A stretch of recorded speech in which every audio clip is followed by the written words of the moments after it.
மாலை 6 மணி முதல் ஆச்சரியம். வேர்க்கடலை வந்து சேர்ந்தது. நான் தான் புரோட்டீன் சத்து என்று கம்பீரமாக அறிவித்தது. சரியாக 7 மணி. அடுத்து கொண்டக்கடலை சுண்டல். நார்ச்சத்து நான் தான்.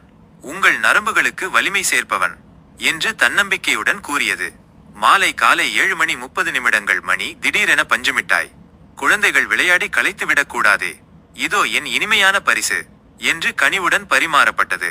அந்த வியாபாரிகள் சாதாரணமானவர்கள் இல்லை. ஒரு தெய்வீக திட்டம் போட்டு சரியான நேரத்தில் உணவுகளை வரிசையாக அனுப்பி வைத்தார்கள். அந்த நேரம் ஒரு பொன்னான ஜாக்பாட். இரவு 8 மணி. அன்றைய பசிக்கு முற்றுப்புள்ளி. வயிறு நிறைந்த திருப்தியுடன் எந்தவிதமான சங்கோஜமும் இல்லாமல் நிம்மதியாக தூங்கும் நிலைக்கு சென்றுவிட்டோம்.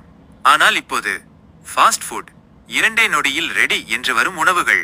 அவற்றில் சத்துக்கள் இருக்கின்றதா? ஆனால் இரவு எந்நேரம் ஆனாலும் வருகின்றது. ஆனால் நமது தூக்கத்தை கெடுக்கின்றது. இறுதியாக ஒன்றை சொல்ல விரும்புகிறேன். அந்த பழைய காலத்து வாழ்க்கை ஒரு அருமையான முழுமையான திரைப்படம். இன்றைய காலத்தில் அதன் தொடர்ச்சி வந்தால் அது ஒரு மிகப்பெரிய வெற்றி பெறும்.